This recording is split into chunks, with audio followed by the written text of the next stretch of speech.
उन्हीं कैसा डर जिन्हें सिर्फ टीवी में बैठकर हेडलाइंस सुननी है और तर्क वितर्क करने हैं। डर क्या है ये वही जानते हैं जो कई दिनों से सोए नहीं। रात डर का साया बन गई थी। हैरानी तो तब हुई जब कुछ लोगों ने जंग को मजाक के रूप में ले लिया। सोशल मीडिया पर जोक बना दिया। फॉरवर्ड तो ऐसे किया जैसे कोई खुशी की बात हो। सोचिए वो लोग कहाँ तक सोचते हैं, उनका माइंडसेट कैसा है। वार के परिणाम बहुत ही भयानक हैं। एक वार से देश सालों साल पीछे चला जाता है। उस देश की आर्थिक स्थिति बर्बाद हो जाती है। शहरों के शहर तबाह हो जाते हैं। गरीबी, भुखमरी, बेरोजगारी और बीमारी से लोग मर जाते हैं। देश की युवा पीढ़ी बर्बाद हो जाती है। इससे भी भयानक परिणाम होते हैं वॉर के। अभी भी कईयों को शक है कि वॉर कैसी होती है, तो उनसे कहिए गाजा में हो रही तबाही का मंजर देखिए, फिर आपको पता चलेगा कि असलियत में वॉर कैसी होती है। इसलिए हम सबको समझने की ज़रूरत है, वार कोई जोक या फेस्टिवल नहीं है, बल्कि एक ऐसी परिस्थिति है जो कभी किसी के देश में ना आए। बातचीत से ही मसले हल हो जाएं, दुश्मनों को किसी और तरीके से सबक सिखाया जा सके। लेकिन जो लोग अभी भी कह रहे हैं कि जंग होनी चाहिए, उनसे कहिए आइए, देखिए और लड़िए जंग। ऐसा नहीं है कि हमारे अपनों के साथ कुछ अच्छा होता है, उनके साथ भी बहुत बुरा होता है। बेकसूरों की जानें ले ली जाती है। लेकिन ये भी सोचने वाली बात है कि आतंकवाद पल कैसे रहा है, कौन पनाह दे रहा है उन्हें तो सज़ा मिलनी चाहिए। लेकिन सज़ा देने की और भी कई रास्ते निकाले जा सकते हैं, उन पे विचार किया जा सकता है। लड़ाई ही हर मसले का हल तो नहीं है, लेकिन समझ उन्हें ही आएगी जिन्होंने सब देखा और महसूस किया है। कुछ लोगों को अभी भी मजाक और फालतू बातें ही लगेंगी।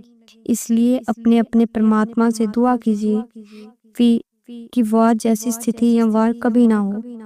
सब सुरक्षित रहें, अपने अपनों के साथ रहें, क्योंकि वार एक तबाही है, एक ऐसा सैलाब है जो अपने साथ सब कुछ बहा कर ले जाता है, सब कुछ तबाह कर जाता है। वार होनी चाहिए थी, वार क्यों नहीं हो रही, वार करो और कहानी खत्म करो। ये कहना उतना ही आसान है जितना वार करना मुश्किल।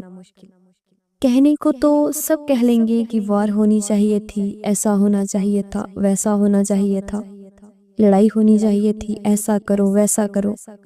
लेकिन कभी उनसे पूछा है जिनके अपने उनकी आंखों के सामने शहीद हो गए, जिनकी आशियाने जो उन्होंने उम्र भर की कमाई लगाकर बनाए थे, उनकी आंखों के सामने तबाह हो गए।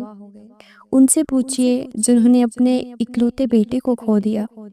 उनसे पूछिए जिनकी आंखों के दो तारे उनकी आंखों के सामने ही ओझल हो गए। उस सैनिक से पूछिए जो घर की आर्थिक स्थिति, जिम्मेदारियों और देश के प्रति अटूट प्रेम के कारण सेना में भर्ती हुआ था।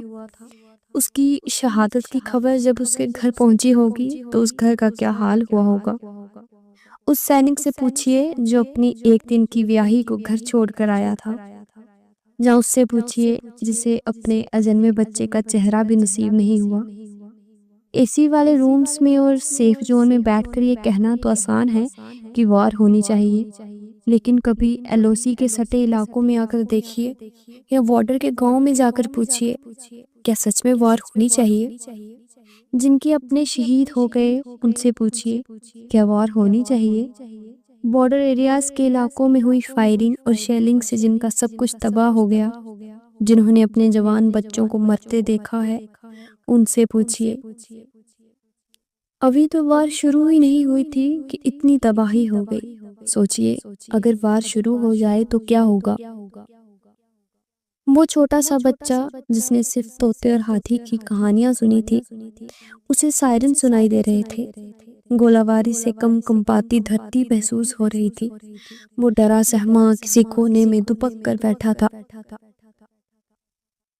सोचिए उस माँ के गले से निवाले कैसे उतरे होंगे, जिसे जब ये पता चला होगा कि उसका बेटा बॉर्डर पे 20 गोलियों के खड़ा है।